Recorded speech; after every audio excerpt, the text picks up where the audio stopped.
Amigos, como estábamos antes de ir a la pausa, queremos saber un poquitito más en actividades preventivas a la hora de, bueno, justamente protegernos del colesterol. Pero habíamos quedado con el doctor Ariel Durán justamente hablando del tema del estrés. Y él nos decía que sí, que el estrés genera colesterol. ¿Y cómo hacemos para vivir en este tiempo de estrés y justamente tratar de tener una vida saludable en ese sentido? ¿Cuál es la razón fisiológica de que el estrés genere colesterol? El tema del estrés es algo no totalmente sabido. Hay cosas que se están investigando que no se saben completamente. Una cosa que sí se sabe, por ejemplo, hay dos tipos de estrés muy importantes, separarlos. Lo que puede ser estrés agudo en una situación que uno le sucede en forma inminente, abruptamente, a la cual no estaba preparado. Ese es un tipo de estrés. Sí, o ver a veces... querido, claro. Lo vemos mucho ahora con tema de la violencia, gente que está escopada o robada, y a veces puede tener problemas por eso. Y lo que es el estrés crónico, que muchas veces degenera en depresión de la persona, por ejemplo, un problema familiar crónico, de un familiar enfermo, o un relacionamiento de pareja, o si no, gente que está mal económicamente. Y esa situación también genera, son estrés de tipos distintos. Los dos son situaciones de estrés y que, por ejemplo, el estrés ese abrupto que hablaba al principio puede generar un pico hipertensivo tremendamente importante y que eso puede generar en una situación, en un problema vascular. Bien. Y el estrés crónico se suma como un factor de riesgo más a que nuestros niveles de colesterol y hipertensión fundamentalmente no sean los mejores. Doctor, quiere decir que ante una situación extremadamente dolorosa y traumática que esté viviendo una persona, que puede ser un familiar o un compañero de trabajo, por ejemplo, nosotros deberíamos ayudar a que haya allí cierto grado de atención médica. No, porque ese dolor psicológico que es esa circunstancia estresante puede dañarlo.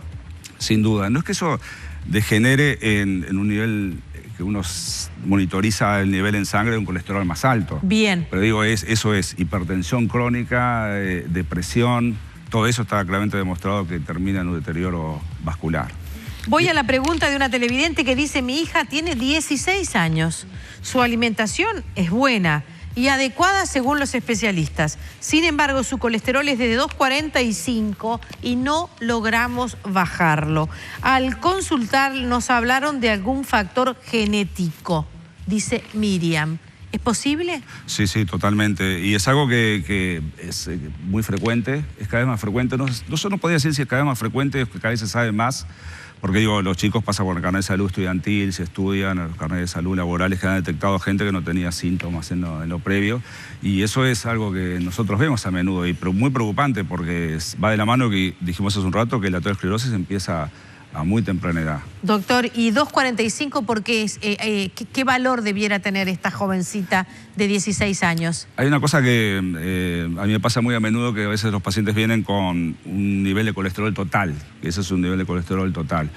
Ya en los bastantes años ya hace que se han identificado todas las fracciones de colesterol, algunas mucho después que las otras. Hay colesteroles que a veces generan un porcentaje muy bajito de colesterol total, pero son tremendamente agresivas, y otras que incluso hay factores que la gente comúnmente lo llama el colesterol bueno, etc. Quiere decir que hoy un nivel total para un médico dar una opinión no es suficiente. Bien. Ella tiene que ver a un doctor, cardiólogo de preferencia, que vea cada una de las fracciones, que se llaman LDL, VLDL, HDL, apolipoproteínas, etcétera, para decir cuál es la que está peor e incidir. Una de esa edad, lo primero que intenta es no tratarlo en forma farmacológica, porque digo, es muy joven y todos los medicamentos con efectos secundarios, ahí uno trataría de ver, pero primero digo, luego estudiar las fracciones, ejercicio, hacer un estudio genético, seguramente hay una influencia genética. Si tiene hermanos, hay que estudiar a todos los hermanos, hay que estudiar a sus padres también. Bien. Y entonces a ver si se puede mejorar algo con una nutrición adecuada, que ella dice ya la recibe, y ejercicio, para no medicar a una persona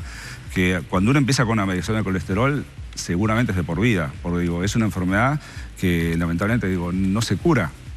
Uno la pueden compensar con ejercicio, nutrición y medicación. Y si se complica por un stent, etc. No siempre es necesario medicar. O sea, no. hay algunos pacientes que con dieta, por ejemplo, una dieta adecuada pueden ir a niveles saludables. No es lo más frecuente. Muchas veces a veces esa persona que venía muy mal, muy sedentaria, con sobrepeso y muy mal alimentada, que eso es muy común, y entonces una persona se pone radicalmente en regla, a veces solo con alimentación, ejercicio alcanza. Pero eso es muy difícil lograr. A la gente que come mucho y que no gusta hacer ejercicio es muy difícil que se vuelva de una vuelta de 180 grados de un momento para otro, ¿no? Doctor, hay personas que no fuman, dice este televidente, no son diabéticos y comen sano y sin embargo tienen colesterol. Bueno, el ADN, ahí es el factor genético. Esa es una pregunta muy interesante porque un poco hablamos al principio, ahí es la genética. La genética es, o sea, desde el momento que nacemos tenemos una combinación de todo el material de nuestro padre, de nuestra madre, que nos va a llevar de la mano todo lo que nosotros tengamos de vida por delante, en la esfera vascular, que lo estamos hablando, y en cualquier otra. Ese material genético es imposible hasta el momento modificar. Es un material genético totalmente fijo y que a veces hay gente que es totalmente lo contrario. De ese comen de todos, son hipertensos y fuman y se mueren más de 90 años de otra cosa. Claro. Lo más frecuente de un cáncer o puede ser de otra cosa. Pero la gente se porta perfecto y tienen problemas vasculares antes de los 40 años. Eso es la genética. Y ahora nos enteramos que, de acuerdo a esta investigación de la Universidad de Massachusetts, que los niveles de acumulación de grasa en sangre varían según la estación del año. Que bajan en verano, que suben en invierno, ¿cómo es? Hay un tema, ¿no? El factor de riesgo que es más modificable por la estación del año es la hipertensión. Nosotros accedemos a pacientes con problemas vasculares por hipertensión mucho más en invierno que en la época que estamos pasando ahora. Claro. Los factores de riesgo que hablamos, ninguno de ellos son comportamientos estancos que todos se autoinfluyen. Esto forma parte de como si fuera una sola estructura, que es decir que si la hipertensión está controlada, eso de la mano que los niveles de lípidos puedan no estar tan bien, etcétera, ¿no? Depende de la persona, obviamente, cómo esté comiendo, cómo esté su diabetes, si es diabético, cómo sea su nivel de glicemia, que decir que todo eso, el organismo, toda situación influye sobre otra, porque digo, estamos todos dentro del mismo cuerpo, la misma circulación, la misma sangre, que decir que eso es claramente así. ¿Poca carne? Depende de la carne. ¿Del bolsillo? Sí, no, por supuesto. Yo siempre digo, en Uruguay hay estudios al respecto, incluso hay estudios de la Sociedad Uruguaya de Cardiología, que muestran y lo digo con orgullo, como con nacional, la carne de este país, la de vaca, es muy buena.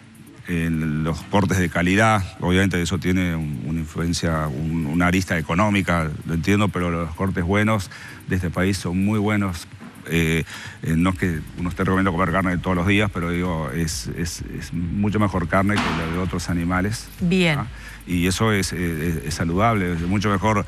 Uno dice, si la persona no puede ser vegetariana, si puede comer un churrasco vuelta y vuelta así, no acompañado de papas fritas y huevos fritos, pero eso agrega proteínas y es muy saludable y no agrega un nivel de colesterol muy alto para nada. ¿Mucho pescado? El pescado es altamente recomendable, a la plancha, no frito. Eso es... Usted dice que las miniaturas del pescado no. No. No. Los calamares a la romana no. Solos. Mejillones a la provenzal sí. Sí, los mariscos tienen además la ventaja de que tienen un importante contenido de omega 3, que son ácidos grasos no poliinsaturados que ayudan bastante a... que no se tapen nuestras arterias. Los mariscos son recomendables también, pero no obviamente a comer mayonesa, salsa golf, eso no es lo... Si no hubo que como se engaña a sí mismo, ¿no? Exactamente. Ha sido un gusto conocerlo, doctor. Bueno. Tenerlo con nosotros esta tarde, volveremos a encontrarnos. A la orden. Muchas Para gracias. la salud de todos nosotros. ¿Cómo no? Tenemos que despedirnos. Y volver mañana. Y volver mañana. Volver mañana, sí. A partir de ahora, María... Ah, no, vos te vas en febrero, pensé. Porque tengo que reponer Exacto, mariscos. mariscos. Gracias, doctor. A la orden. Hasta mañana, amigos.